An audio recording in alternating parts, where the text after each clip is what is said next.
You're listening to the Metal Lens. Life, the universe, and everything from a metal point of view.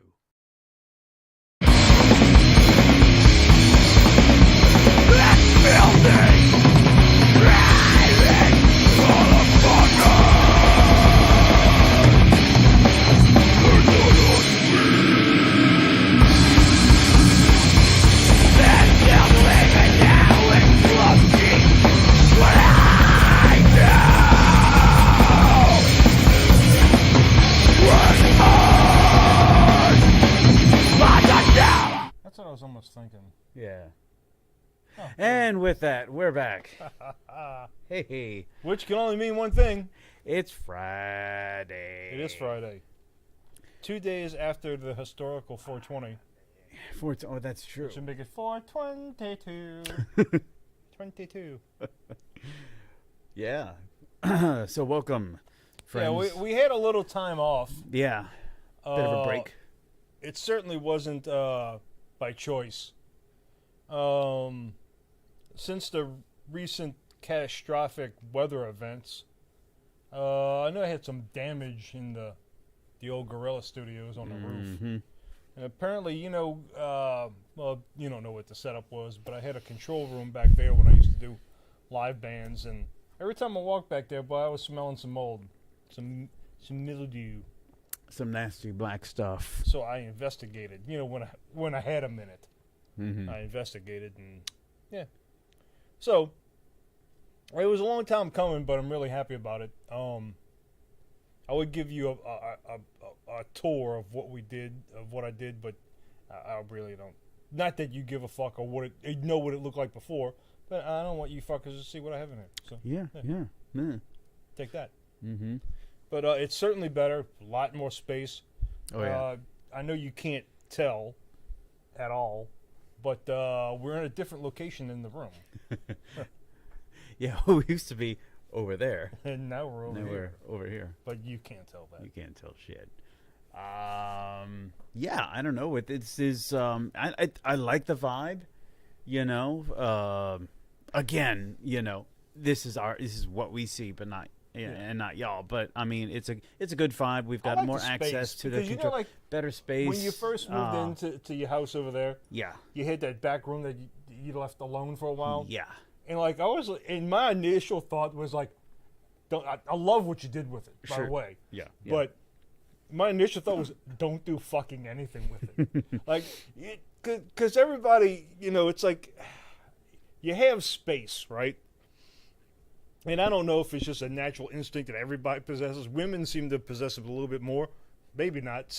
But it's probably not correct. But either way, maybe it's just regular human nature. But like, if you have space, you have to fill it up with shit. Mm-hmm. And especially in houses. And to me, it's just really refreshing to walk into a room and not have a motherfucking thing in it. Yeah. It's like, not having shit in it. It's Not liberating. that it would be messy, but just not having shit in it. Yeah. Just an empty fuck. Just walking, like you want to talk about getting into a state of zen and relaxation. Yeah. Walk into a completely empty room. Empty. Didn't that sound nice? I think it's maddening for some people, man. But I mean, I like it. I mean, I'm with you there, man.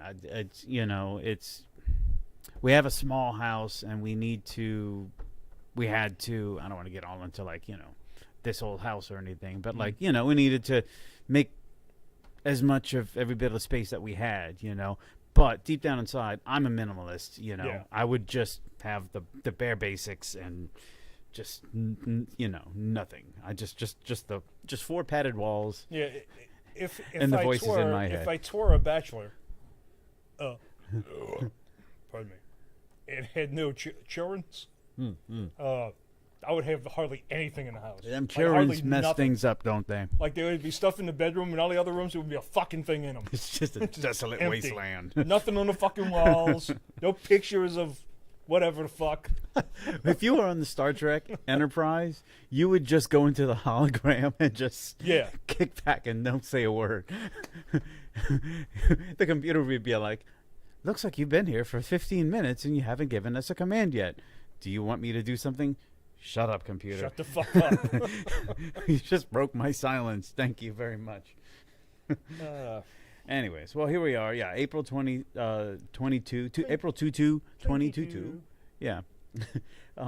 It's nice out, man. It's beautiful. It's a little muggier, but it's cool. We're in the middle of fest season.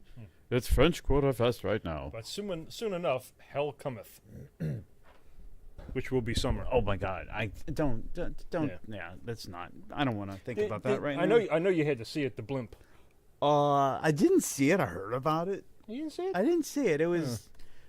What was it, like Friday or Thursday or something like that? That's the Goodyear blimp, right? Yeah, it was the Goodyear blimp. Yeah. Well, that thing used to go around all the time. And that's what I was saying, because like my oldest one saw it. And he's like, "There's a blimp." I'm like, "Huh, no shit." Yeah. So when we were kids, we used to see blimps all the fucking time. I don't even know why. I don't know all the fucking time. Why did they launch the blimp?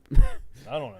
So nonchalant back in the day. They fill that fucker with like helium and shit. Yeah. So, and it's just like a little. Because they learned after that fucking Hindenburg thing. Helium's the way to go. Yeah. But it's just like this little capsule underneath. Yeah. And I don't know, like you could fit like what, I don't know, like 10 people or 20 people in there. Not too many. I really don't know, man. I think it's maybe about the size of like a minibus or something. Yeah. I think. But there's just a couple of fans on the fucker that just steer it. Just propel it. Yeah. It's otherwise just. What happens to blimps when they land? Like when they store it, they just deflate the motherfucker now and it you folds got up like me a parachute? thinking. I have no idea. I don't know. Yeah, we saw a blimp today. One of you. And it's been a while since we've seen one, which was kind of weird. But like I said, when we were kids, we used to see them all the time. Hey man, hey Troy, can you we're getting some comments where our stereo is reversed. I think Hey Tomcat, do you mean like we're in the wrong side, or that we've got a good stereo spread going? That is one of the things. Yeah, because Ramon needs the computer over there, and it doesn't work over here because there's just a door over here. Is it true stereo? Yeah, we probably are switched. I didn't pay too much attention to that. Thanks for noticing. No, I'm just wondering, like, because I mean, I'm like on this side. Is that, yeah? Because if you're listening on headphones, like any true audiophile should be, which I'm sure this guy he's talking about headphone, the mics, which is probably no. They are hard panned. They are hard panned. Thank you for bringing this up because this is it's stereo day here at the Metal. Yeah, we'll fix that shit later. Yeah, right. Deal with it if it really bothers you, because it would be bothering me, to be perfectly honest. Anyways, I don't know what the hell we got for you today. Troy, you are like the keeper of information. Yeah, I don't know how I stumble on this shit, but let's roll into it. Let's roll into the news, huh? Let's roll into the news, huh?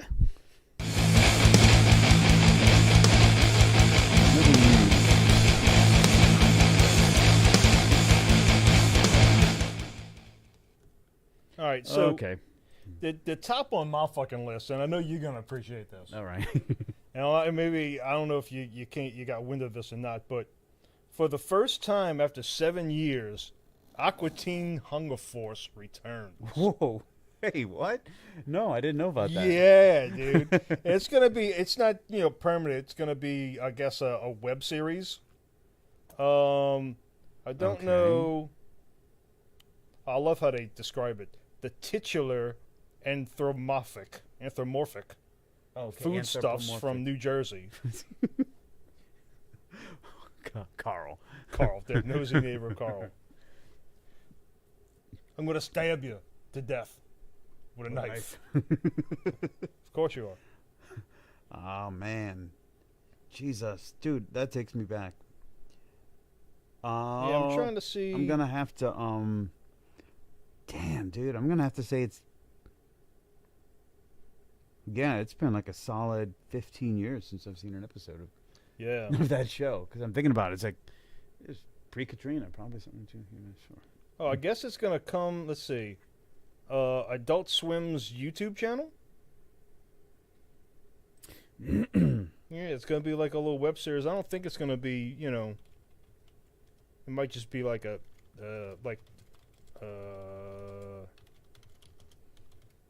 maybe 10 episodes. Okay. Over the course of Or is it just like they're throwing it all out at once? I don't know. Okay. I know that sounds. Oh, the Brood Witch comes from season 2. Comes back to haunt Carl as a sandwich, rebranded, but still with a bed of evil and lettuce. Hell yeah! Nice. Fuck yeah, dude. Dude, that was a crazy show, dude. I It liked was. Adult Swim back in the day because Oh, they yeah. were so fucking surreal. Yeah, it was good. You know what I It was mean? good. Like it was. I mean, it appealed to my sensibilities, I guess. Oh, apparently it's you can watch it now. There's 2 episodes you can watch right now. All right, you said it's on. It's like it's a web series. You just go to the website or whatever. Yeah. Web series from Adult Swim, which it looks like it's going to be Adult Swim YouTube channel. Yeah. Okay. Posted daily on Adult Swim's YouTube channel at noon. All right, I'm gonna have to like and subscribe. That's awesome, man. Thanks for letting me know about that. I'm gonna Oh, have to yeah. make a It's note. fucking. Oh shit. Cool. Further on in news, we shall be moving forward. Now, I know this is 422, but 420 was.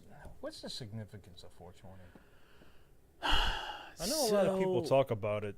It's I mean, I've heard everything Is from it like a holiday? I've heard everything from it being think it's a associated holiday. with Earth Day because Earth Day is either the 20th or the 21st, to it being like coming from like Adolf Hitler's birthday. Really? I thought people With- just smoke a lot of weed on it. Well, no, that's what they do. But as far as like why it came to be, like what's the significance of 420? Right. Why 420? Why not 8/21? Why not whatever? Why would you smoke a lot of weed on Hitler's birthday? I don't know. It doesn't seem to make any sense. Dude, you know what? You got to think about it. Like, if whoever came up with the idea and said, we're going to smoke a whole lot of weed on this particular day, probably is not the best historian. True. I mean, they probably aren't operating on 100%. Well, anyway, this is kind of cool because Gimme Radio is, I guess it's some kind of stream, probably a pay-to-listen streaming radio channel. Mm-hmm. Will stream Sleep's Dope Smoker for 24 hours straight on 420. That was 2 days ago. Oh, we missed it. Yeah, we did miss it, but yeah. So I mean, y'all know, what is it?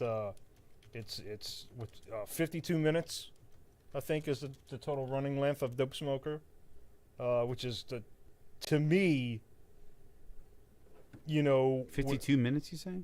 Yeah. Not on the dot, by any chance. Would it be on the dot? I doubt it. Doing a little math here. Yeah. So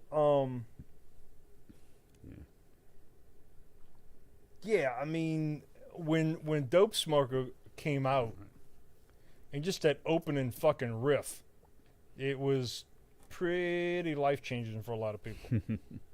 And if you're into sleep, you know what I mean.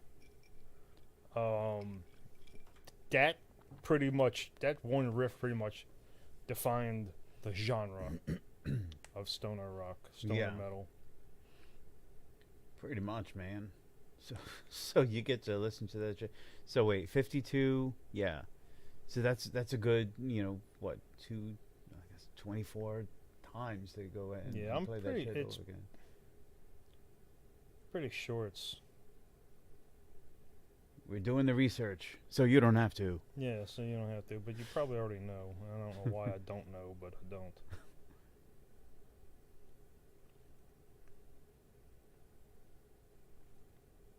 Huh.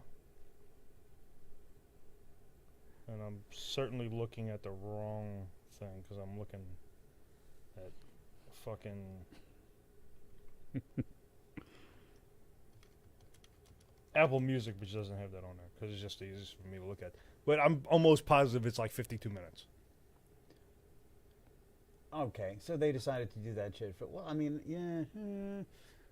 Troy, if you had to, if that would that have been your choice of album to play, whatever X number of times to basically play over this, prestigious National Pot Day, whatever. You think that'd be it? That would Yes. be. Yes.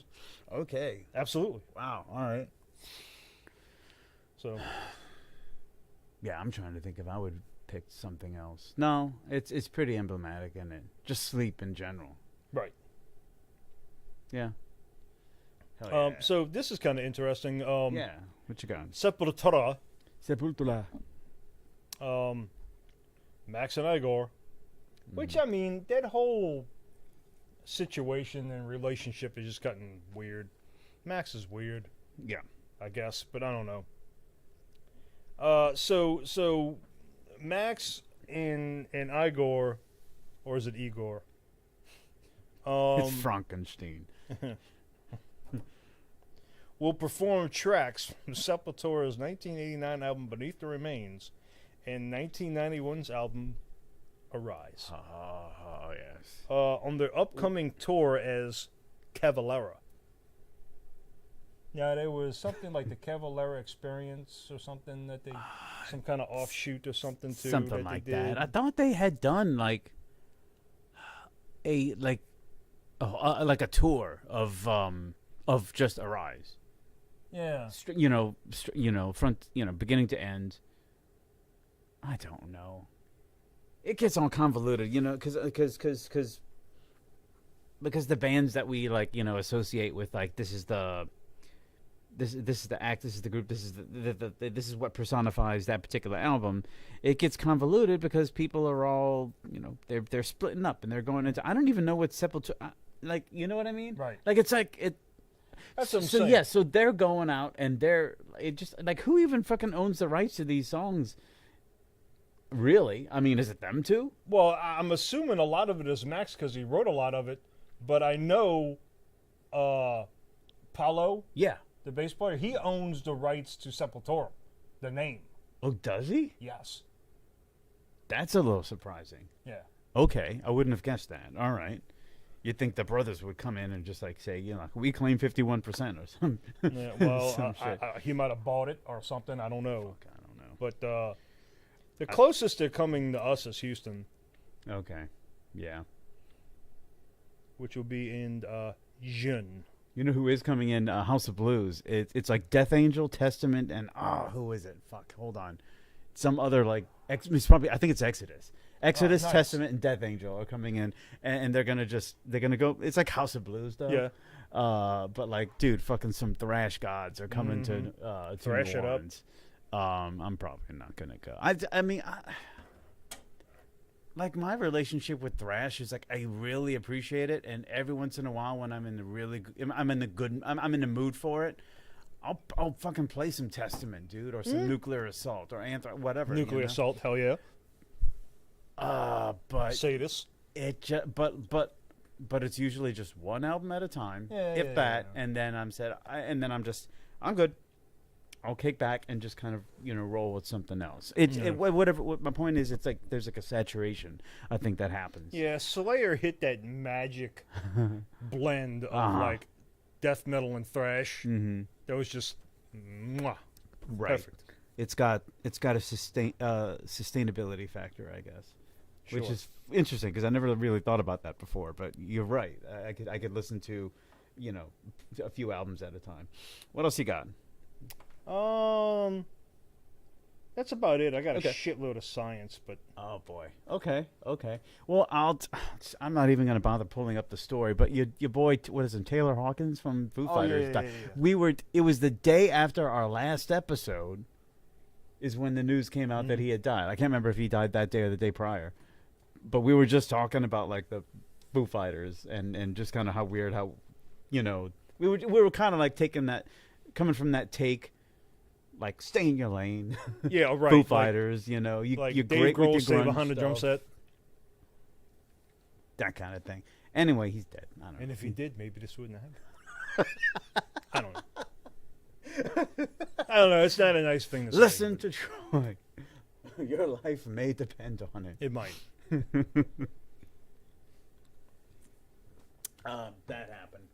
Oh, and Steve DiGiorgio was confirmed to be the new bass player for Megadeth on their upcoming album. Are you kidding? I'm not kidding. I'll pull the story How the up. fuck did I miss that? Well, because let's see. That is like my favorite bass player on the planet joining my like second or third favorite band on the planet. In a new interview with Jose Mangan on Sirius's XM Liquid Metal. This is dated March 31st. Megadeth frontman Dave Mustaine revealed. How awesome Dave looks right there. Right? I mean, doesn't. Okay, so let's get back to that, actually. That's because that's funny. Revealed that's Testament's Steve DiGiorgio. It's funny that he's being referred to as Testament's Steve DiGiorgio. Yeah, as if, like, you know, Testament's Gene Hoglan. Right. Like, what? Okay, that's all right. Anyway, was the bassist who replaced Dave Ellefson after his unfortunate firing due to an infidelity, which I still think is weird, but whatever. Yeah, Steve DiGiorgio. He went up there and he fucking did it, man. Well, it's just kind of the same thing with Sepultura. It's like, how can you not have Sepultura without Max or any of those guys? Yeah. But I don't know. It's like, how can Megadeth... But, after reading this book... Yeah. That's the way... It's Megadeth was always Dave. It was always Dave. No matter what lineup you liked... No matter what you thought was the best, it was always Dave. And everybody else was just hired hands in the band. Now, I still loved fucking Marty Friedman solos. Yes. On that album. Absolutely. And Dave Ellefson wrote a lot of shit. Right. Not just on that album. It's not to detract from any of the rest of the personnel, but you're right. I mean, Dave, it was. That's the way just Dave always looked at it. We're going to hire you in the band. Now, I'm still a... prior to the 90s Metallica fan. Sure. All right. Sure. And I'm a Megadeth fan. Yeah. But I still kind of appreciate the fact that Megadeth is, from a certain point of view at least, just kind of like a big fuck you to Metallica. Oh, yeah, absolutely. On the part of Dave Mustaine. But you're right, man. I'm looking at this picture. What does he remind me of? He just reminds me of like the...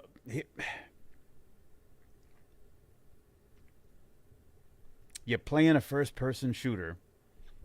Yeah. And this is the guy who you meet. He's the guy you took over his old job. And he's the one who gives you his old weapon. And he says, go forth along the dusty road. You'll meet your enemy, and this is what you need to defeat him. And if that's you what he can't looks handle like it, to me. I'll take care of it. Yeah, because he's got the beard. Exactly. He's got the beard, and he's kind of, rocking the leather jacket. He looks tough right there. He does. That's the first time I've ever seen Mustaine look tough, even but with Steve the bullet DiGiorgio on the new album, that is highly whenever the fuck it's going to come out, that is highly... I'm hoping for it, because highly... I've been talking about it for a long time. Exciting. It is. To me personally. Right. The weird thing is they say Ice-T makes an appearance.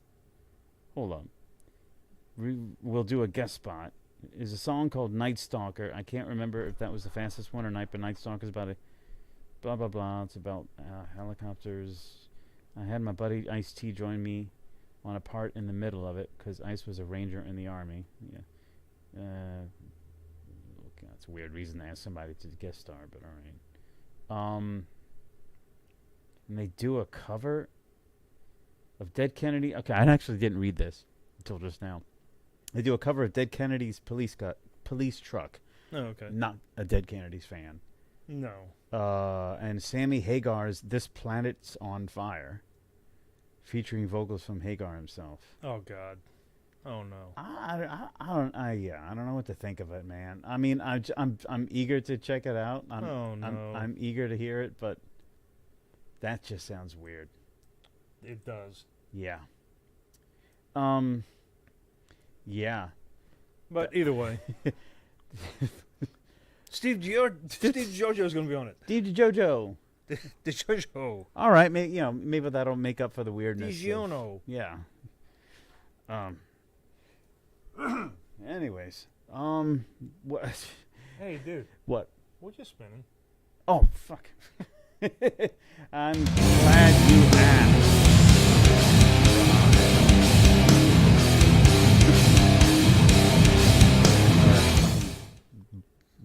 boring ass iced tea rut.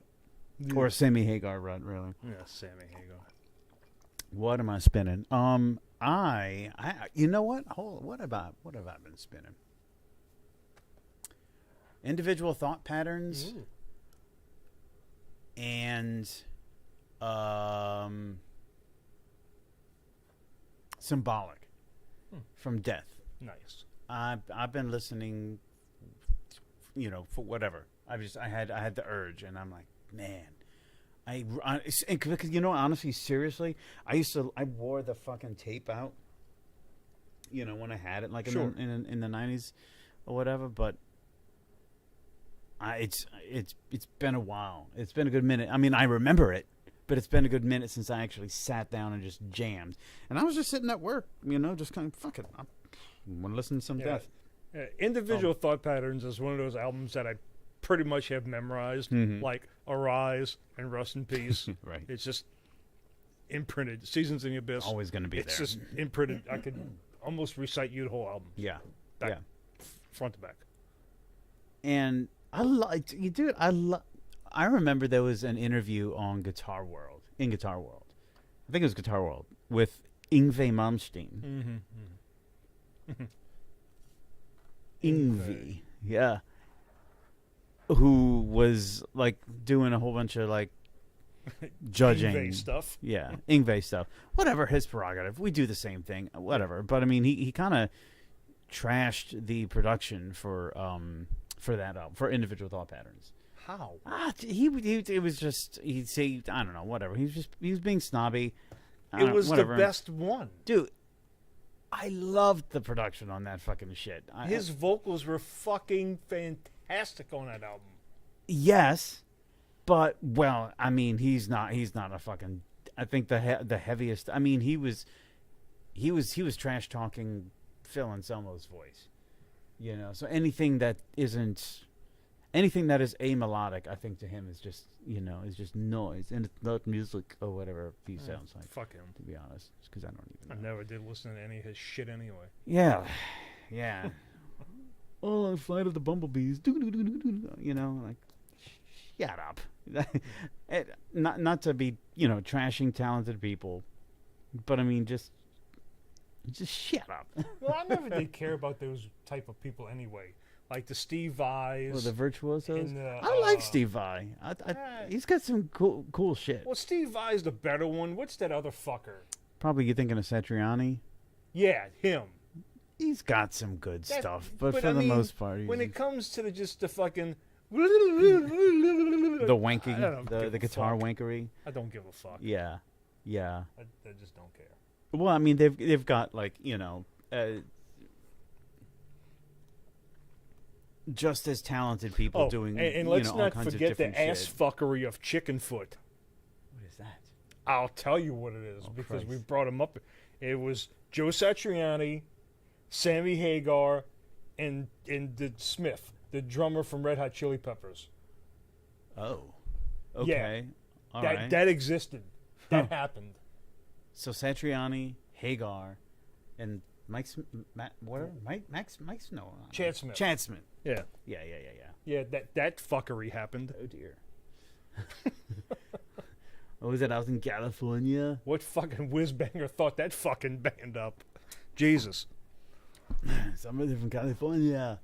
Did you hear that story about Mike Tyson punching the shit out of some dude on the news? I've seen the video. On the airplane. I just saw that tonight, right before I came out here. The thing is, Mike Tyson doesn't look, when he's in shape, he doesn't look much different he did in 1990. Okay? That is the fucking sky. I will put Mike Tyson up against any fucking heavyweight, past or present. It's a bold statement, though, man. Because I mean, I don't give. Do you remember when that fucking dude came out? Yes, he won the. Everybody did. He won fucking. He was. He just came out. The heavyweight championship of the world when he was like what 19. He was like 20, and he was mauling people in 30 seconds. People were getting pissed because they'd buy the pay-per-views and the tickets, and it was over in 30 seconds. Oh yeah, pissed off a whole lot of people.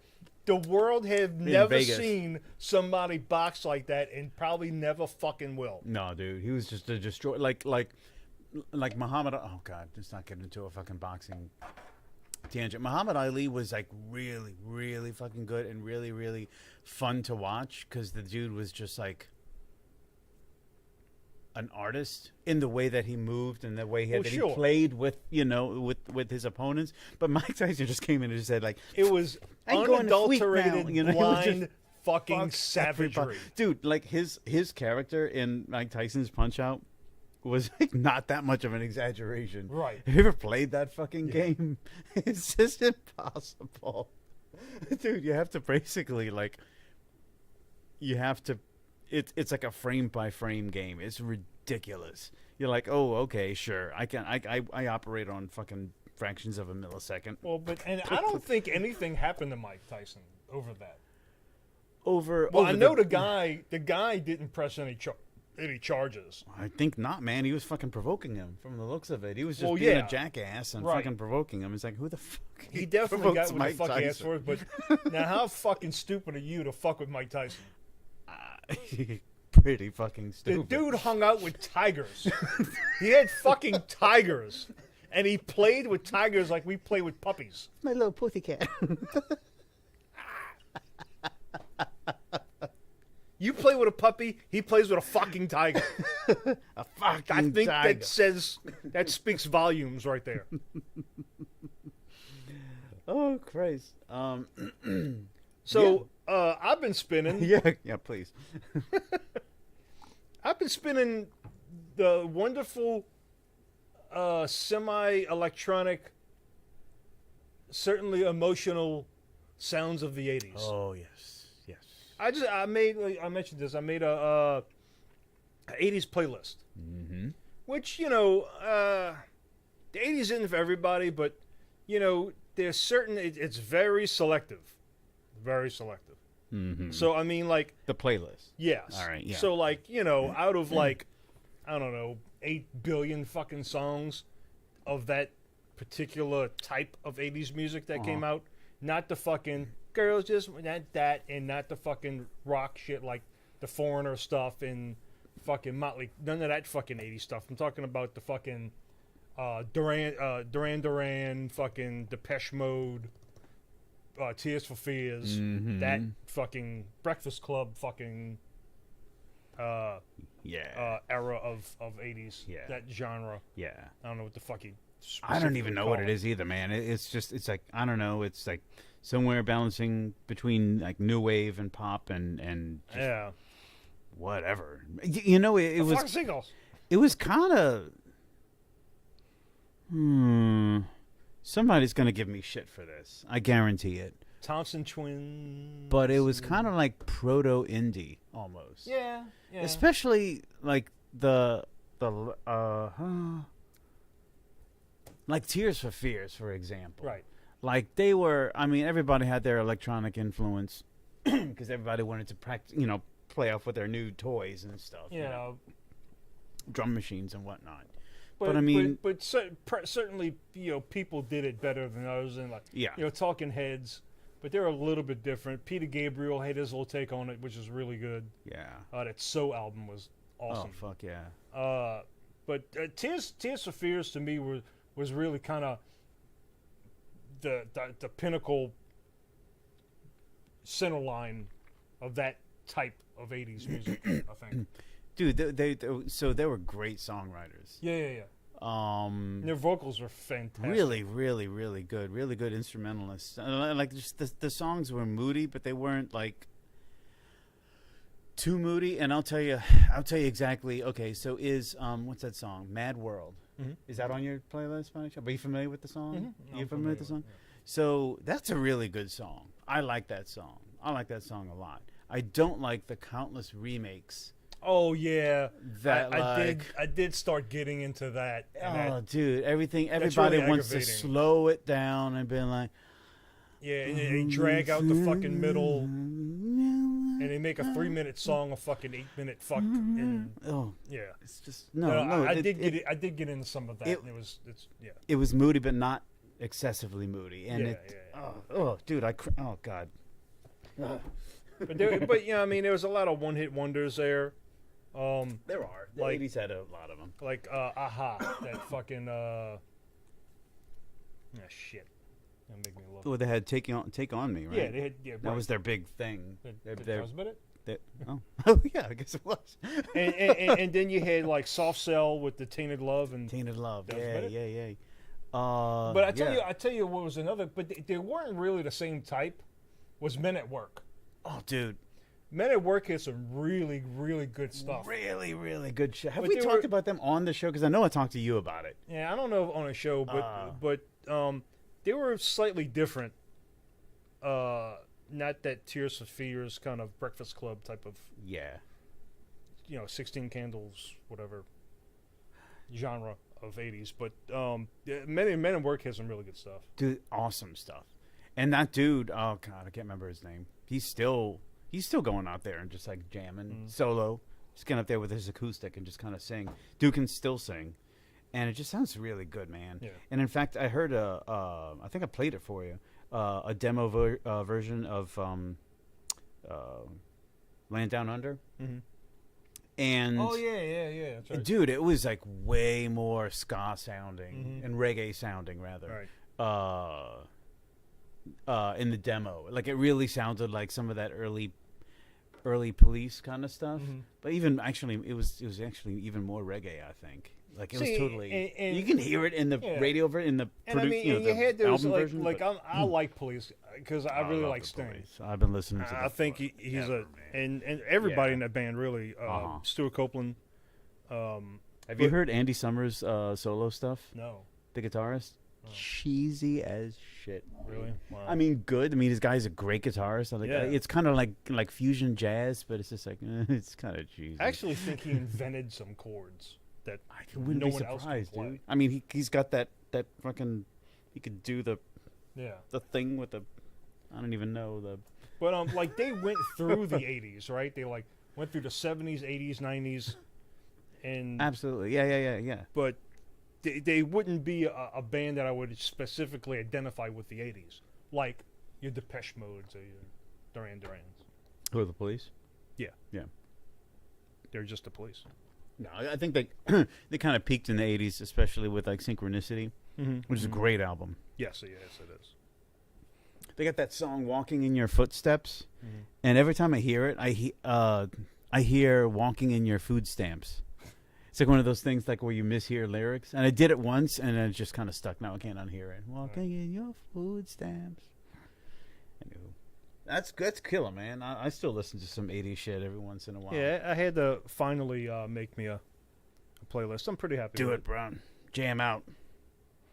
Speaking of the '80s, I saw an article today, and I'll get off of this. It was about like the rise and fall, the historical rise and fall of porn theaters in New Orleans. Oh, they fell. Well, I mean, I thought don't they really. were still there. I don't spend that much time downtown anymore now that I live out here in the parish.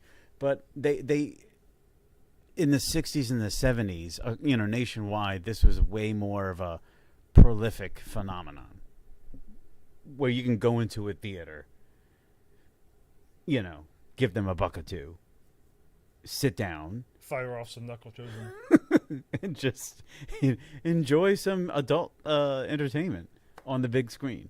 And they had a place, dude. I have no idea if you remember this, on Elysian Fields.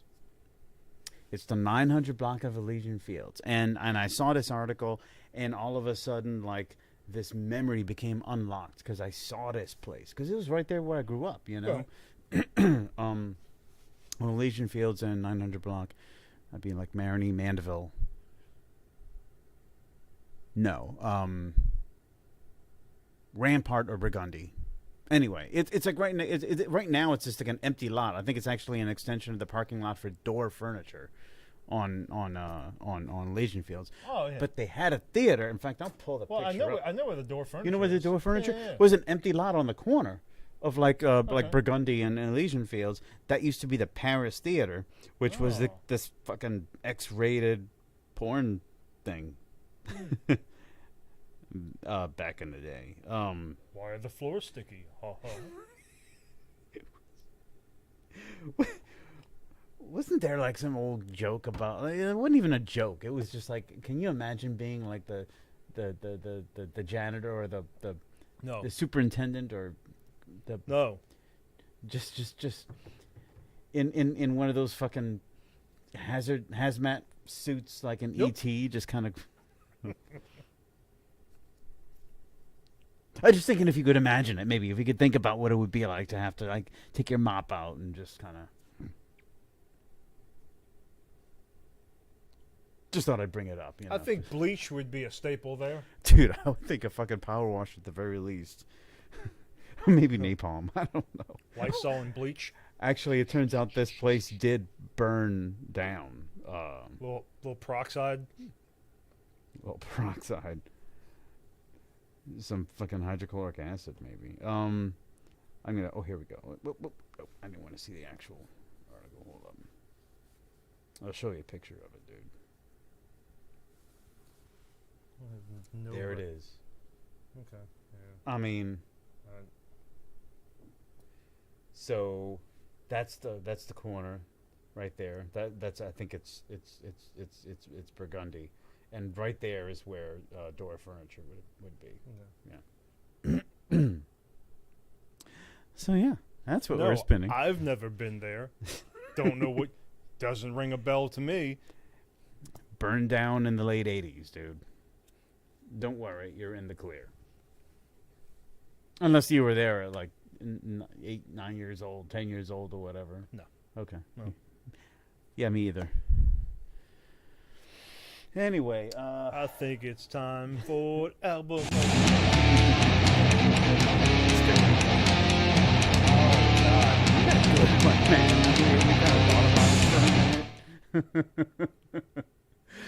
Jesus Christ, dude. Transylvania.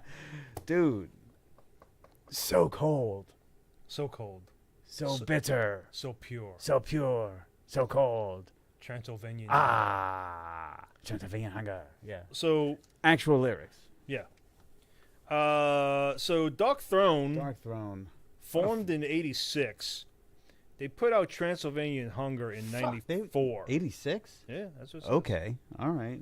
And they are from. Let me try and get this right. When was Soulside Journey? They are Norwegian, Go on. and they're from Kabaten, Akershus Of course they are. in Norway. In Norway, Akershus. Northland. It would have been better if it was like Catharsis. Oh God. We're from Catharsis. Or Of course you are. So, yeah, dude. a little controversy, of course. Ooh. Controversy. So, yeah, well, the All right. cover art was a black and white photograph of Fenris, yeah, it's like a face, and just everything was just black. And he yeah, had that white. which bore the likeness of the cover of Mayhem's '93 live album, Live in Leipzig. I think the I might back be thinking of cover the wrong stated that- one. And this is completely fucking epic, and it Uh-huh. makes my butt cheeks tingle. The Dark Throne is for all the evil in men. Ah. Oh, okay, And it was listed as the slogan. I was picturing. True Norwegian black metal. Yes, I was picturing "Blazing the Northern Sky," Mm-hmm. but this one, yes, he's got the candelabra Right. because, of course, you Yeah. have a candelabra. You're evil, and it's dark where you are going, so you need light so that you may see. So originally, the back of the cover also bore the words Norsk Arisk Black Metal, which translated into Norwegian was Norwegian Aryan Black Metal. Oh boy. Due to negative feedback from many distributors, the phrase was removed. I can understand why.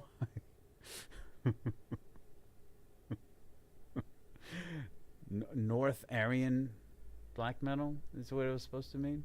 Yeah. Okay.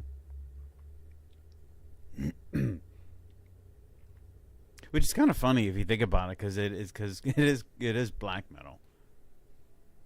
Uh-oh, I just got a text or something. I think the FBI just didn't like what I just said. So anyway, their main statement to that was, and let's see, Panzerfaust came after that, which is fabulously produced. Uh-huh. Wonderfully, horribly produced. Let's see. They all were in their own wonderful way, but yeah. Dark Throne is certainly not a Nazi band nor a political band. For those of you who still might think so, you can lick Mother Mary's asshole in eternity. That was from Fenris. That's an invitation. Mm-hmm. God, I love this band. I just fucking love this band. So yeah, I know that there was just this whole thing about. Okay, so I'm trying to think. I'm trying to think if there's anything analogous to that in other parts of the world, particularly in the U.S., which I'm the most familiar with. To whatever happened with the whole Scandinavian black metal scene, or the northeastern European black metal scene, because there was this weird thing that happened. Just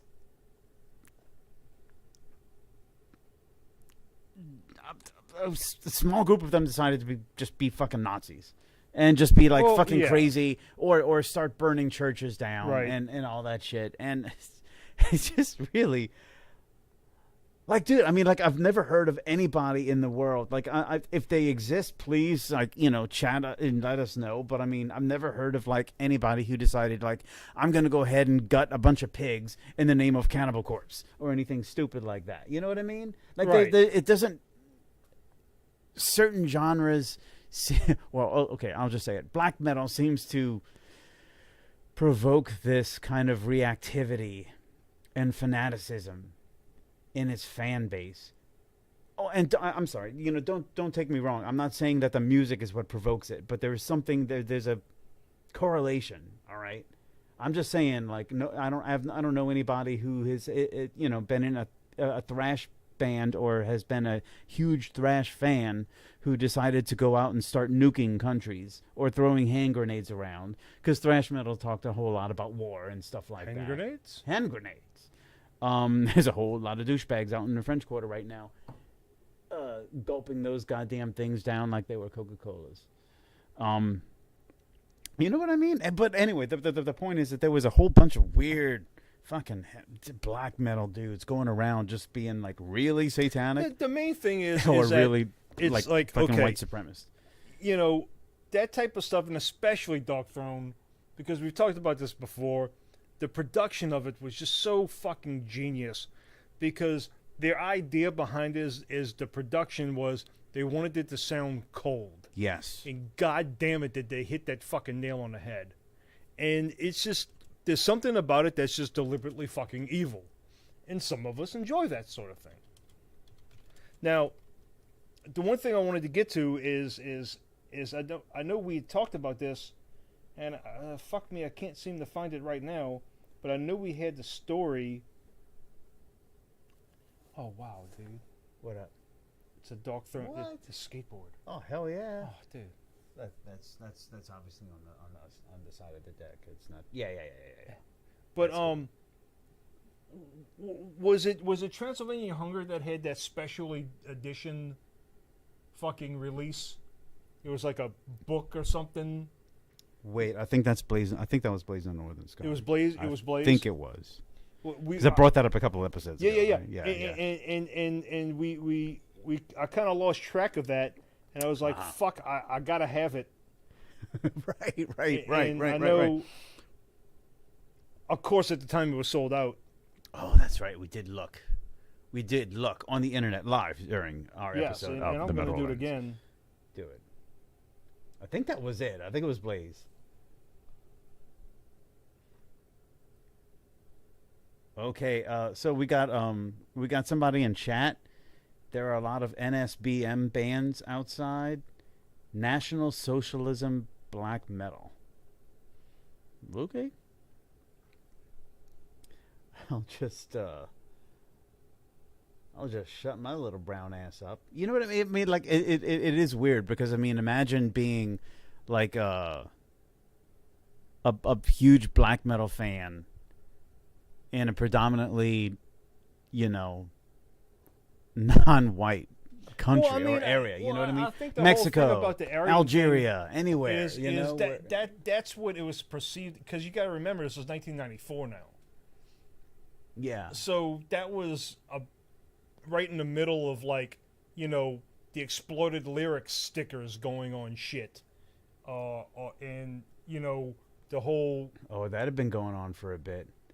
and the whole, you know, censorship of Yeah. music and all that stuff. And so I think, like, because apparently Fenriz was disputing that, just saying no, Right. that word, whatever the fuck it was, Yeah. wasn't Aryan translated from Norwegian, was supposed to be shrew or pure, not white or whatever. I gotcha. I don't know, but Dark Throne, that was an accusation on Dark Throne that they were disputing. Fair enough. I mean, And their contort was that too. If you think we're a Nazi band, you can lick Mother Mary's ass. it's so and to be fair, I mean, Which I that don't- may very I don't give well a be shit the case. because I don't get that from Dark Throne. I just get evil from Dark Throne. I've never That's heard what I get another accusation of them being like other bands, yes, but Dark Throne, no. to. And No, so I you never know, did. I'll safely, you know, I'll happily wear one of their shirts. Dark Throne, it's okay. They're not Nazis. Yeah, I wouldn't you know. shave my head and put on Nazi boots and listen to Dark Throne. No, You know what I mean? no.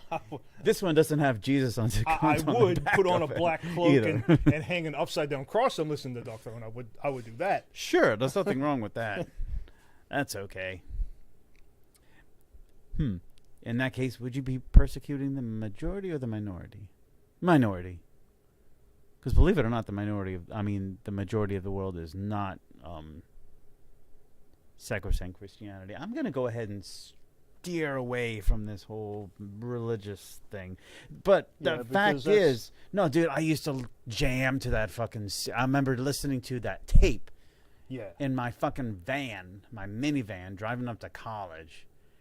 Oh, I remember this one time I was making that corner. I was making the turn, Elysian Really Fields put to you in the mood to Claiborne. go Dude. learn something, huh? Say, bruh. It was like 8 o'clock in the morning. It was in the dead of winter. I had all my windows down. I had fucking... Because because the heater was broke. Nothing worked in that fucking thing. Right. So you might as well just roll with it, dude. I'm not going to sit here and like listening to... Was that the Aerostar? Yeah. Oh, I remember What that is thing. it? I'm We had a not lot looking- of fun in that thing. Fuck yeah, we did, dude. That thing... You take the seats out. Oh, yeah.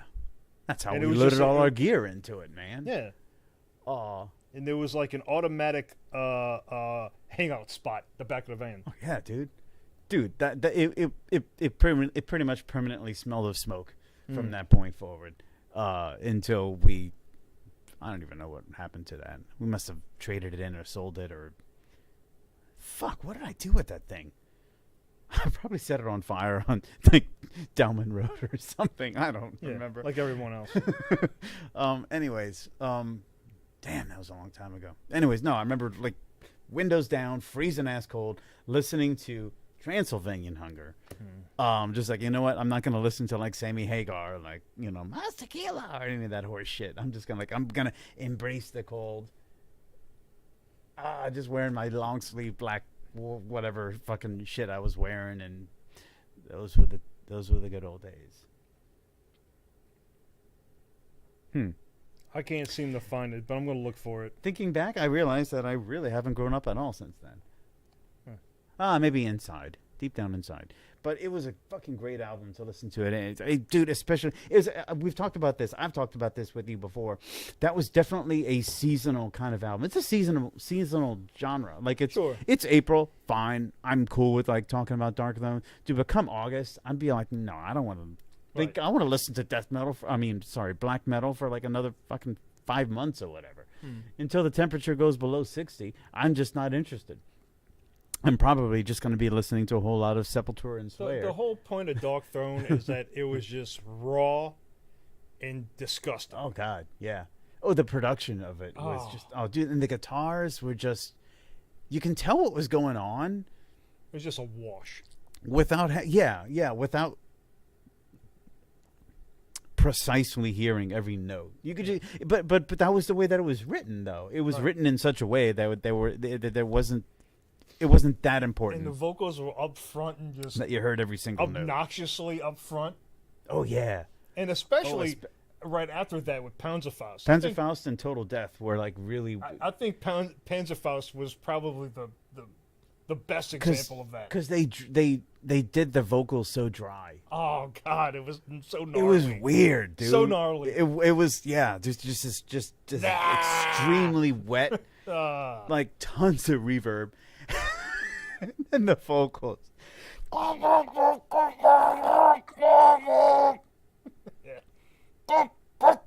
it's so fucking dry. It was off-putting. It was just disgustingly brilliant. Yes, it was. So that I don't know how else to put that. Sing praises for to Transylvanian Hunger. That is a great fucking album, and the lyrics were interesting too because like they would just be kind of oscillating song to song from what I'm assuming is Norwegian to English.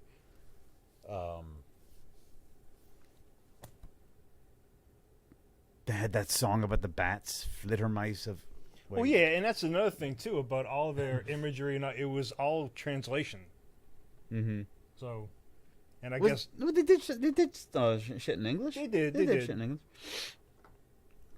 Oh yeah! All right, there you go. What do we got? Shall we move on? We shall. All right. Do you have some science? Science shit that no one else cares about. Do we have some science?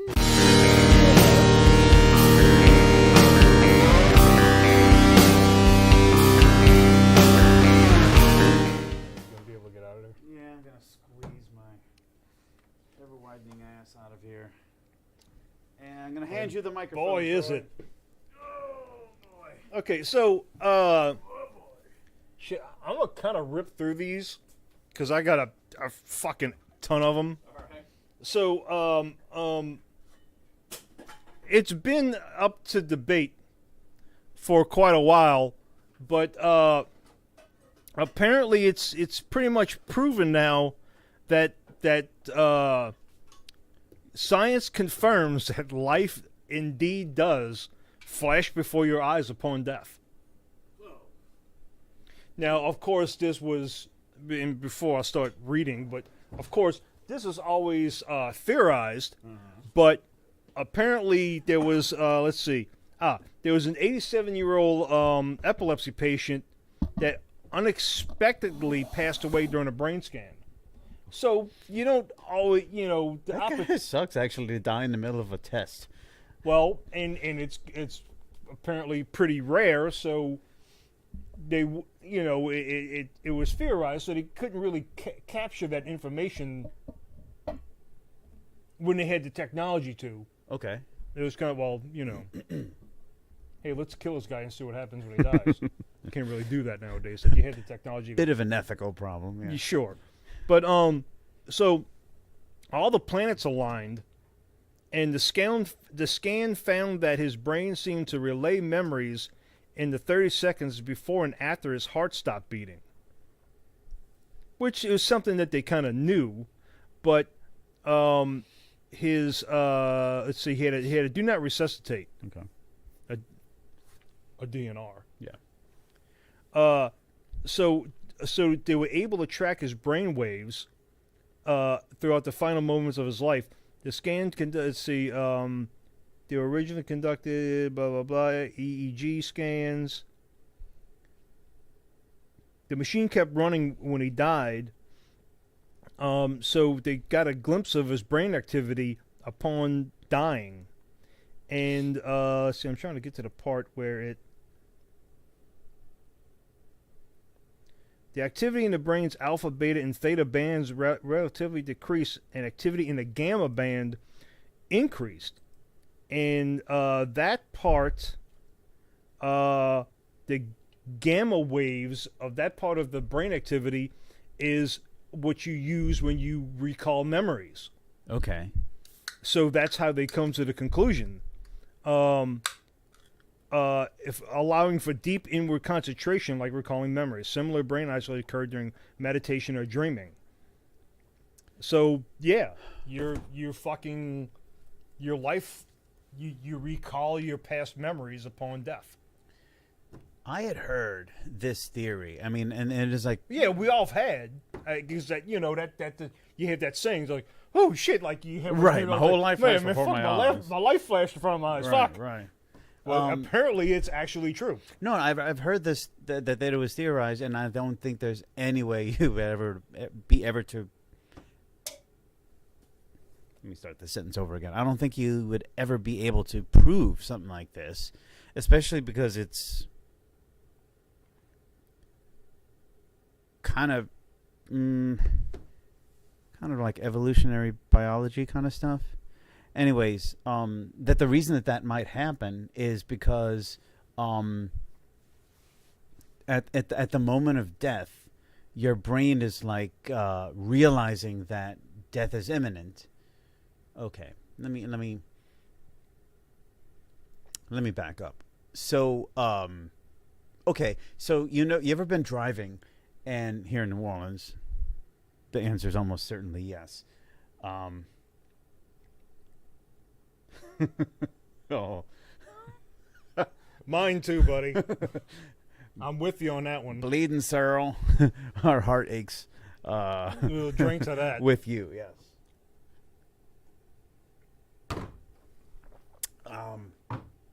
Okay, so you ever been like driving in New Orleans anytime in the past 25 years? Some jackass does something stupid and life-threatening to you. Yeah. You react, like really close. You react before you even really process it, right? Sure. So that's kind of like a muscle memory thing, right?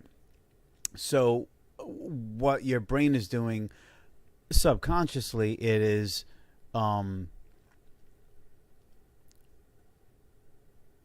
taking in the data that it's seeing, right? Trying to find a match. Okay, at what point in your life or in your training and learning, right, have you faced this particular moment before?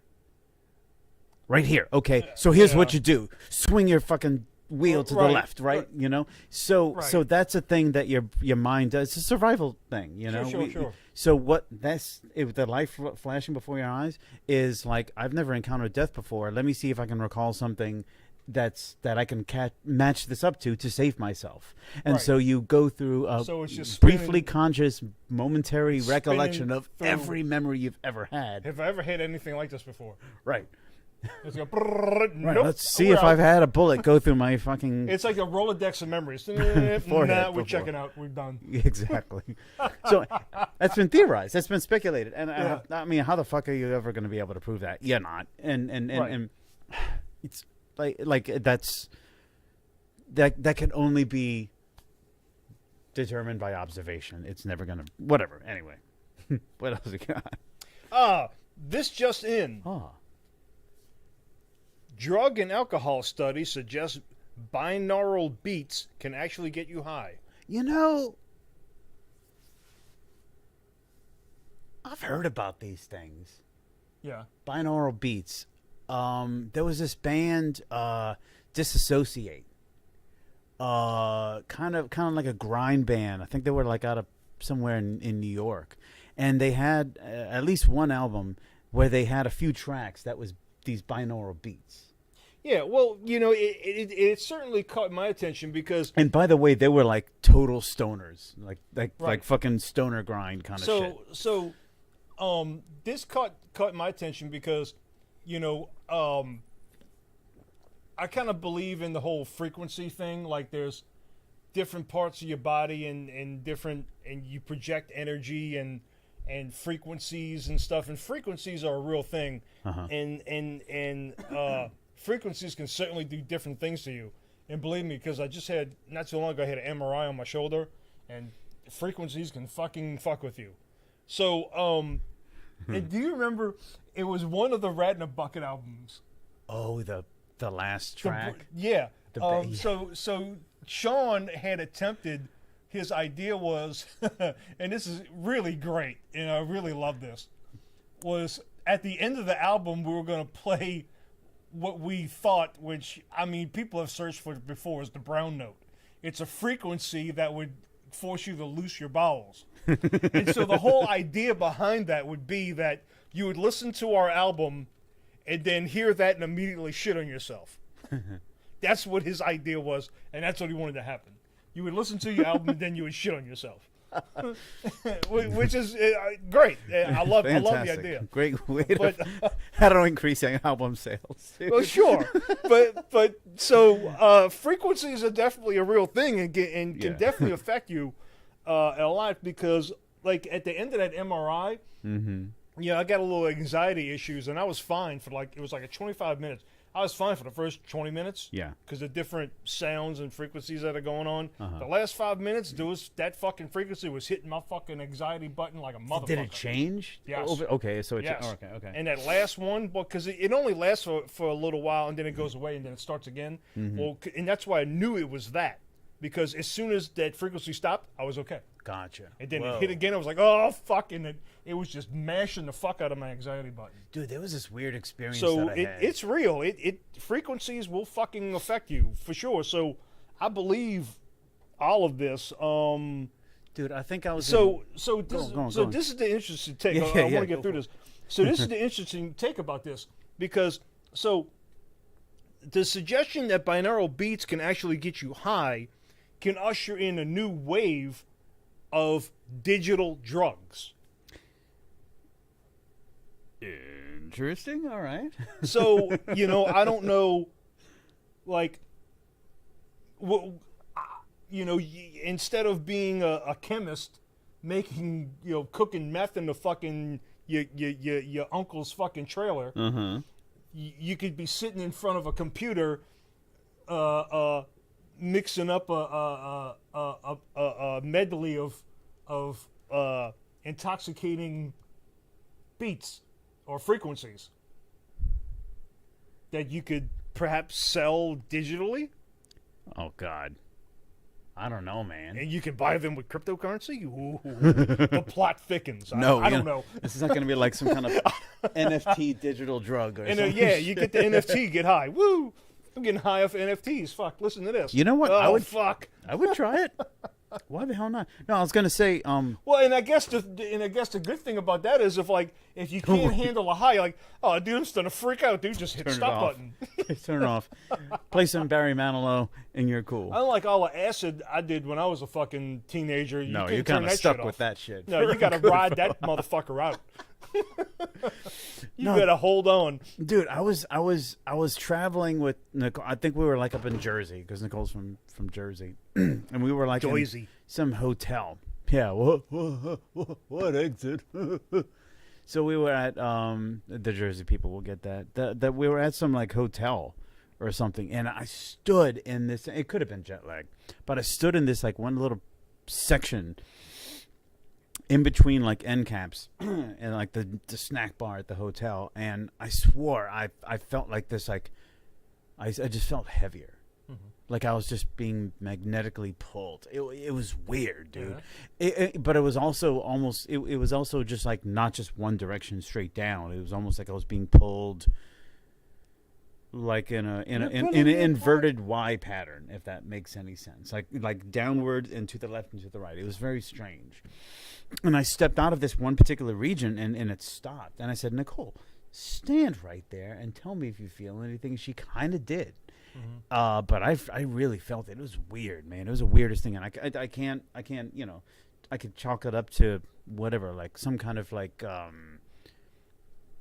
incidental electromagnetic wave, or which is a frequency, any kind of like energy is occurring. And that's absolutely, that's why frequencies always fascinated me. And I've always kind of been into it. I named the fucking band a frequency, because it's a real thing. It's a 100% a real thing, and sounds are nothing but frequencies.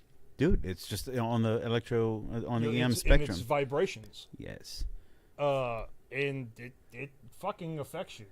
So some people more than others, but I mean, if you're attuned to it or whatever, and I think everybody is attuned to it, as long as everybody's got their frequency. Yeah.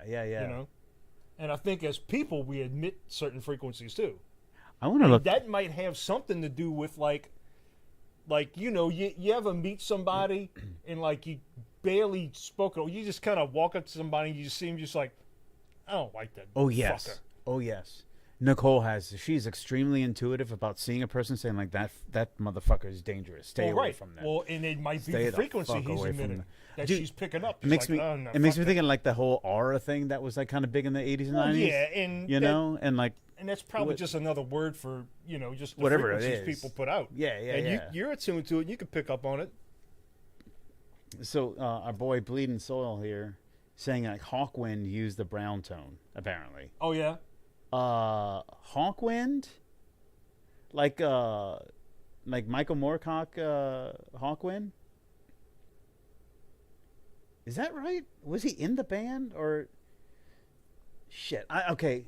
Yeah. Okay. So Michael apparently was Lemmy in the band too. Am I thinking of? Was he in the band or? So I think so. Michael Moorcock is a British author. Yeah. Let me. Yeah. Okay. So like I know the brown note has been sought after by many people. Because we all just want everyone to shit there. Well, sure. But I don't know if it's ever really been successful. I'm pretty sure it has not. I mean, they do have like these things, like these subsonic weapons. A new person entered the chat. The beer Jesus, what up, Jesus? Wake up, bro. They do. I think like the military and maybe even like like local like American police force might have access to like fucking sonic weapons. Oh well, where no. they fucking rumbles your yeah. shit up, and I mean, it really doesn't necessarily make it crap. They but absolutely have sonic weapons, and but it's not. I mean, it doesn't make you shit yourself, but it certainly deters you. It's an extremely agitating frequency, and you just want to get away from it. Because they can focus that pretty well. And they point that fucking sonic weapon at you, and you just want to get the fuck away from it. Oh God! Well, yeah. It's like a non-lethal. It's like that deterrent frequency kind of with me in the MRI tube. I'm like, I got to get the fuck out of here. Yeah, and that's what it does. It's a deterrent. Yeah, but yeah, I don't know if I don't think the brown note has actually worked. But it's certainly been sought after many times with many people. Did you hear about like I think convenience stores use this? They'll do like an ultra high frequency. They'll pump their stores with ultra high frequency tones or sounds, because the older you get, the less you're able to hear it. Oh sure, your high frequency is the first that drops off. High frequency drops off. Yeah. So like the whole idea is like it's to get those snotty teenagers out of my store, Right. get them to buy their shit and leave, so they don't like start Right. trouble. So like old fucking middle agers and boomers like Wait for it. whatever. Yes. Ooh, Oh, you got yourself a sprayer. sorry, I spits on you. As always, this podcast is brought to you by alcohol. Alcohol. Yes. But no, yeah, the frequency definitely plays a part. And the high end is what kills you, because there was that guy Henry that I used to work with, and he used to play with Mickey Gilley, and he got arrested with Willie Nelson actually, and he was a good dude. And speaking music wise, you would listen, like, because he was in the '60s at this time. Yeah. And we would listen to him play and stuff. He was in a cover band and shit now. And, we were like listening to his guitar, and like me and Paul were like, dude, what the fuck are you doing with your guitar tone, dude? Because it was just so high and shrill. He's like, man, it's like, and then later it kind of caught on. He couldn't hear the high frequencies anymore. Oh my God. So he's boosting all the highs because he couldn't hear it anymore. He's trying to get a balance. So Yeah. It sounded great to him, but it sounded like fucking ass to everybody else. So, I had an experience. This is, getting tangential as usual. But do you remember Pat Bruder? I remember a Pat. If it's the one. long hair, bass player. He played with Goatwhore. I think he played with Kobar for a brief period of time, or maybe Down. No, I think he played with Down. Might be thinking of a different Pat. I don't know. Anyways, he plays with a country band called the Swinging Doors. Okay. And they're around town, and I went and saw them at Pirogue's Whiskey Bayou because I kind of Pirogue's, right there on St. Claude. This guy Josh who hangs around at Brucray, who I befriended, he plays guitar and sings, really good. If you're interested in checking out some Suture will always be my favorite Louisiana act. I remember them. Yeah. I can't think of what they sound like, but shit, I remember that band. I know they played Zeppelins probably about 500,000 times. Yeah, no, I remember Suture. Yeah, I remember the name. We've had that played with them. Fuck yeah, dude! We had that played with them. They were just kind of like up there with like Stress Ball and Suture and probably like Acid Bath and stuff like that. These were all these Fat City, Fat City cats. I remember that. Yeah. We got a lot of people in the that's good. Chatting or whatever. That's cool. Chat away, my friends. Chat away. So anyway, yeah. Next story, and I got to bring this one up because it's kind of been a ongoing thing since we brought it up, like, I don't know, 2 years ago. Yeah. CRISPR. Oh yeah, I remember that guy. Remember we had a guest. The fuck was her name? Who do we have? Your friend from Nebraska? Yeah. Chrissy. Yeah, Chrissy. Yeah, she was born in CRISPR. Remember? Wait, what? She was born in CRISPR? Yeah, she was the first CRISPR baby. Oh shit. Okay. Yeah. All right. No. All right. No. That was that. Whenever we have a guest, I do. Makes up a whole bunch of bullshit. Yeah, I just do a bullshit title to introduce them. It's a lot of fun. But the creator of the CRISPR babies has been released from a Chinese prison. What? He was in a Chinese prison? Well, yeah, because and you know, to go in jail in China for shit like this, it's got to be pretty fucking bad, right? You're probably in there for like a good 10 years minimum, huh? Right, but I mean, you would figure, I don't know. I don't want to get political. We don't do that. But right. The daring Chinese biophysicist who created the world's first gene-edited children has been set free after only 3 years. So that's not that serious in China to do that. Okay. You can just genetically engineer some children and do it about 3 years and you're good. Put a monkey head on a baby and just like call it a good 3 or 4 years. No big deal. Not? It's worth it. The first 20 came out with 5 heads, but... He Jianku. Jianku. Oh, I think it's like Chinese. He Jianku. Created shockwaves in 2018 with the stunning claim that he altered the genetic makeup of intravenous embryos and implanted them into a woman's uterus, leading to the birth of twin girls. A third child was born the following year. Following international condemnation of the experiment, he was placed under home arrest and then detained. He was convicted, and the charge was he deliberately violated medical regulations, blah, blah, blah, slap on the wrist. I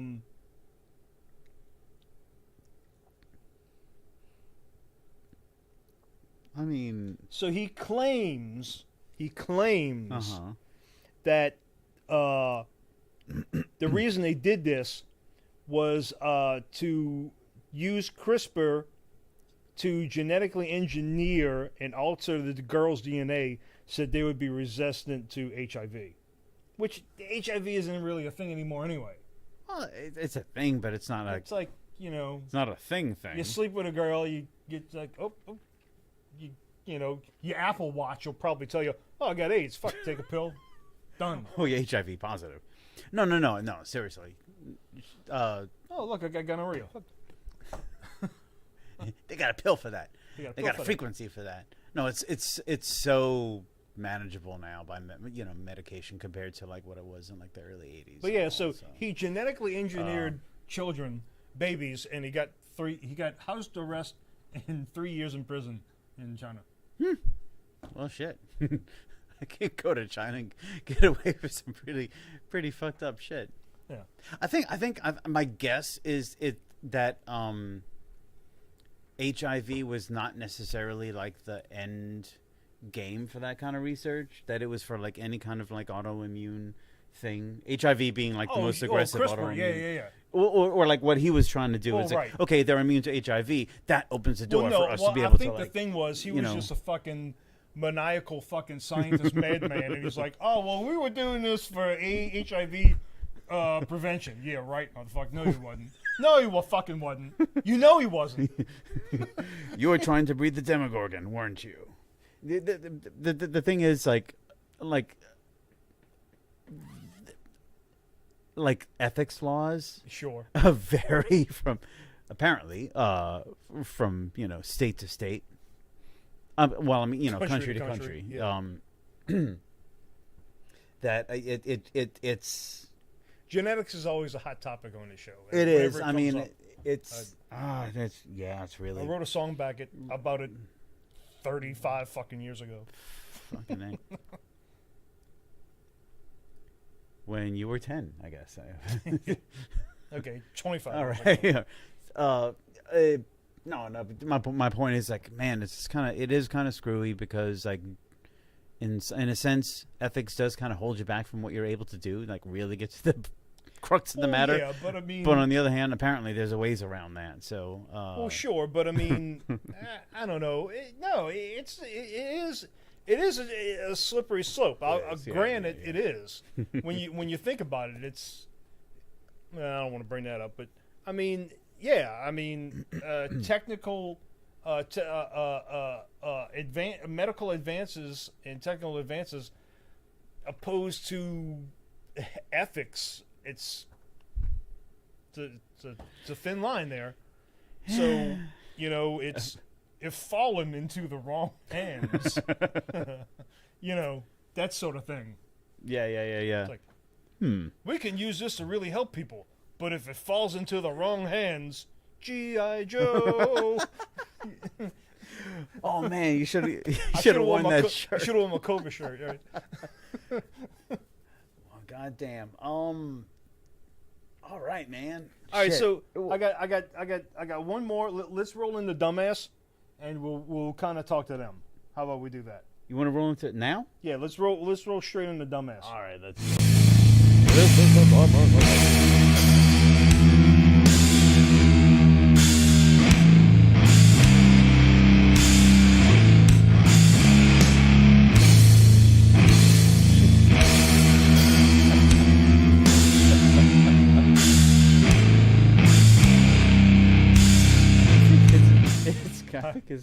It's kind of how you like that fast, stinger, actually.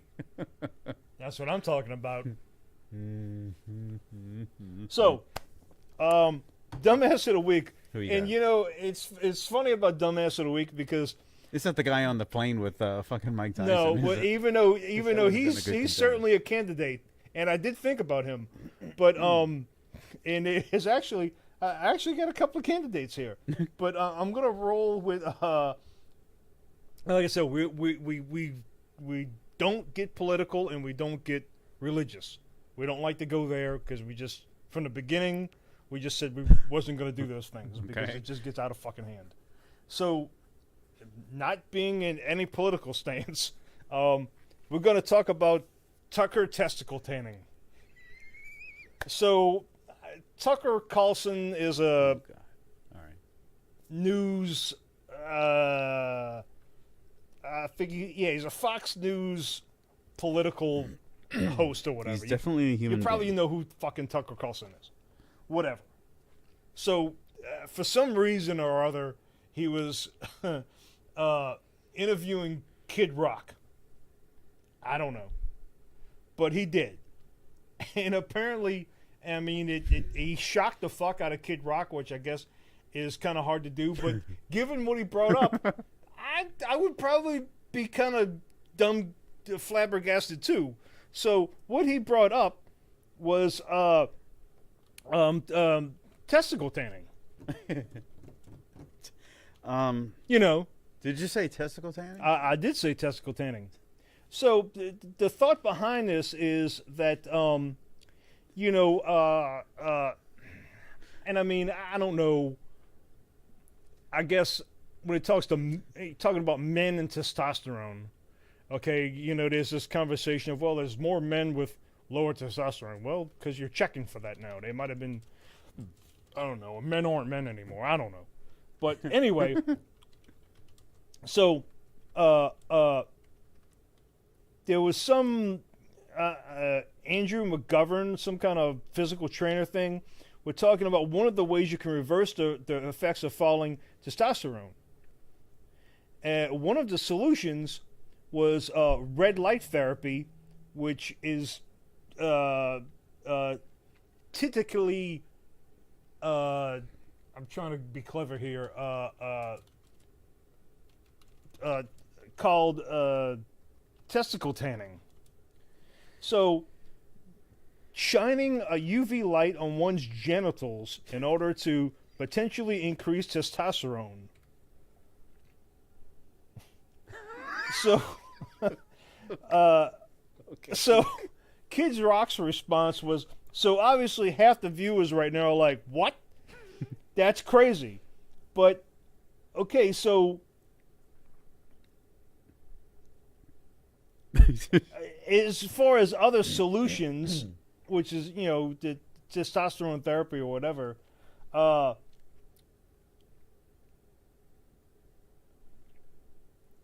and Tucker Carlson was obviously pushing this, saying, open your mind. Don't you think at this point, when so many of the therapies that we've been told to take have turned out to be dead ends, and you know, the testosterone therapy is kind of ishy, and I kind of know a little bit about that. But anyway, so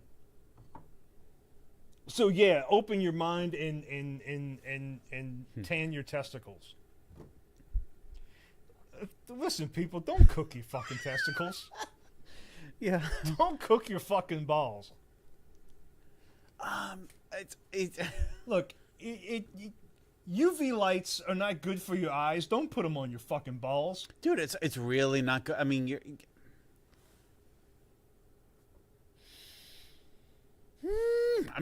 you've got skin covering pretty much everything.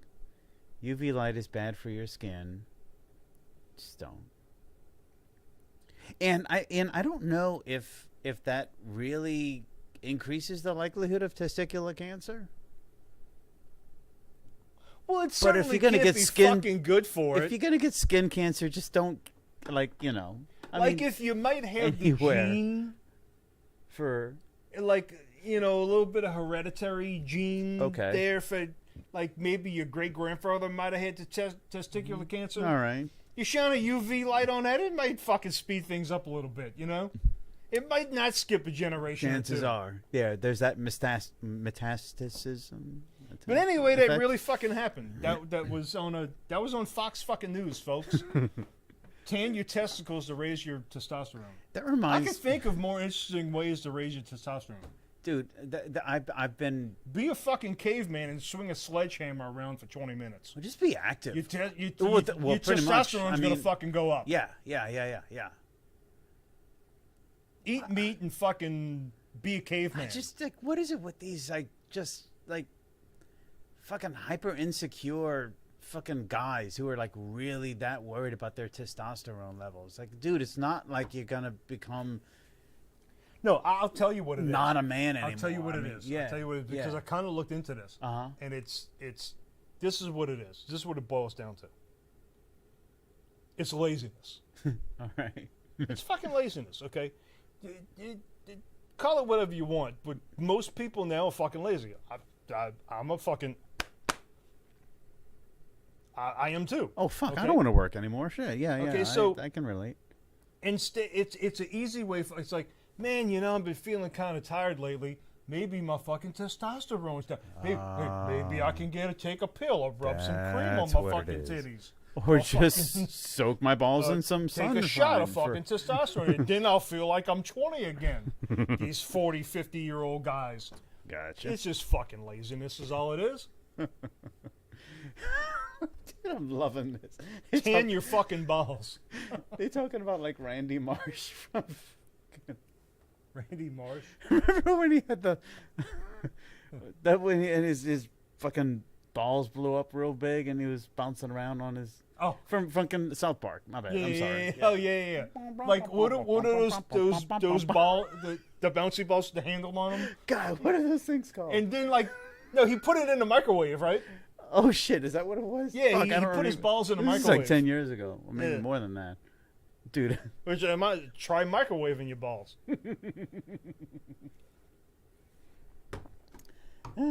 Well, yeah, okay, thanks. Thanks for that little marvel. So and- Tucker Carlson goes down as the dumbass of the week. Thank you, Tucker. Thanks, Tucker. Political views aside, you're a dumb. Oh my gosh, that's a hell of a conversation there. But whatever, man. I mean, that's what this segment is all about. Really. Yeah. It's just like So It's just in more interesting conversations, I still want to go. We got to put out a greatest hits or something. I know we talked about the shorts, but Yeah. I want to make sure that they know. Do you know what the episode was for the dolphin clitoris? that was like 2 or 3 episodes ago.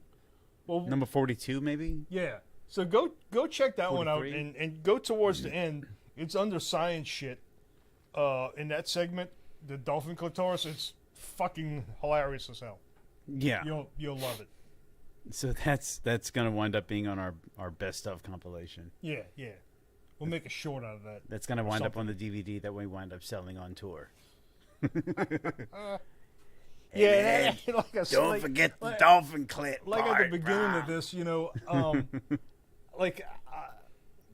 because we try to do everything metal related.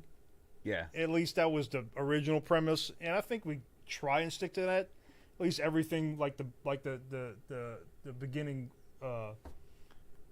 slogan says, everything from a metal point of view. Right. So, and I thought it was going to be kind of difficult to find a dumbass every week. But it hasn't been hard. I actually had 2 or 3 that I could have used this week. Well, I think George Carlin pretty much set the premise perfectly when he said, like, imagine imagine how stupid the average person is, and realize that the other half is like even dumber than that, or words to that effect. This you know is what I mean? the same thing, and these are, remember this one because you can use this one. I'll give this one to you. I say this at work all the time, but be careful with it. Because I actually said this in a meeting once, and the outcome wasn't good, but I'm okay. We were in a meeting HR didn't get involved. just because we don't have an HR department, but if we still did, they would have got involved for sure, and I probably would have lost my job. All right. But we were discussing a project, and I was like, you know what? I know I'm not the smartest motherfucker in the world, but I can tell you right now, I for damn sure ain't the fucking dumbest. Mm-hmm. And then you look at the person that you're. That's all it took, huh? Yeah. That's all it took. So, yeah. I may not be the smartest person in the room, but I for damn sure ain't the fucking dumbest. It's a law of averages, dude. You know, I mean, every person that you meet, they're either going to be, at that average, most likely, or they're going to be. Nyeh. There's a standard deviation away from that median, and most likely they're going to be. Well, I guess actually, now that I'm thinking about it, it depends on the company that you keep.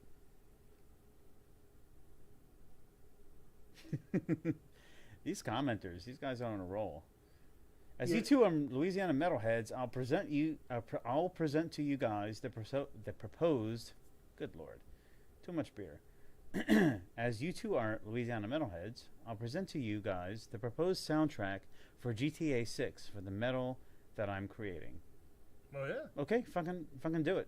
Do it. Send it to me. Propose. Submit. Submit if you will. North meets south. Okay. What does that say? Cheers from Cincinnati. Cincinnati. All right. Cincinnati, Ohio. Okay. What's that river they got up there? Ohio River? No. I don't know. What's that river you got It's up kind of a there? famous river up there. It's not the Ohio River. I don't know. I don't know. But anyway, sure. Mississippi River. Yeah. That's what it It is. cuts through Ohio, doesn't it? Actually not too far off, doesn't it? I mean it goes. I don't know. Oh, pardon me. I don't know. Yeah, yo, look, just like email us, like Ramon at themetalheads.com. Yeah. For real, if you want to send us some music, if that's what you're saying, I'm not exactly sure what you're saying, Beer Jesus, but like if. Yeah, and if you Do it. if you give us permission through email, which we'll have proof, Yeah. if you got some music and we'll like it, we'll throw it in our shuffle for the opener Yeah, what the hell? when we open the show, and we'll play it. Yup. We'll fucking play it. That's fucking it. right. We always need music. That's Dude. not copyrighted. That's what it's all about. That YouTube won't flag us for. So we're always in search of that. So Yeah, Bring it on. Lord knows we really want to monetize this shit. So we Bearded- can't have any of is those. that Bearded Jesus? Yeah, that's the Beer Jesus. You know, when I was about 40 pounds lighter, The Beer Jesus. they used to call me the Bearded Jesus. I remember that. Jesus, Mary, Because and I didn't Joseph. look too different facially. It's just bodily. It was about 40 pounds ago. 40 years? Or? 20 years, 40 pounds. I think is that the national average? 2 pounds a year. 2 pounds a year. That's right. Hell yeah. All right. So, no, dude, actually what you were saying, like, about the premise of the show, I mean, I think that kind of holds true. The whole idea is whatever we talk about, Yeah, I mean, it's supposed to be, it's naturally and without any effort on our part going to be through the eyes we of the consider metal. ourselves metal because we've been that way our entire lives, and it's whatever tickles up. It's our show. There you go. You know what I mean? Yeah. So, still looking for the It's brown whatever- note. We'll whatever- find it one day. Yeah. And when we do, it's going to be, the only thing is, like, it's going to It'll take be a pretty broadcasted. We'll create a fucking radio station, and it'll be broadcasted 24/7. The only problem is Whenever you fucking constipated, you just feel like shitting, put on the Metal Lens radio station and shit your brains out. the only problem is the system that it's played back on. If it can't play the note, Right. because what if it's subsonic, Well, sure. right? And So I would have to think, because you got to go low for it, right? oh yeah, Like I'm lower assuming so. intestines, maybe the cockles, perhaps Ooh. the subcockles. Woo. I'm an Perhaps. asshole, yo. I remember that. Oh yeah, yeah. Perhaps the subcockle region. Subcockles of the hearts. So kind of down there. Yeah, man. There it is.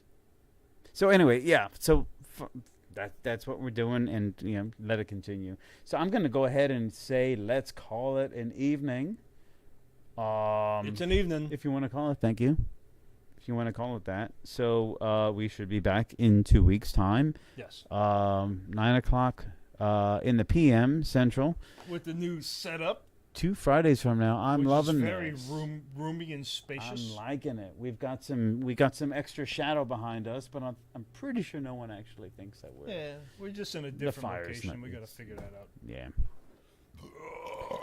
So with that, we will bid you a fair night and a good weekend. Those And local. I don't think Dark Throne was Nazis. Yeah, But that's don't just my think that. opinion. Don't think that shit at all. They're just evil. So our local folks go out there and stay safe and enjoy French Quarter Fest and all that shit. So and watch out for blimps. Until next time, Yeah, keep one foot in your ass and one fist in your mother. that's how it's done.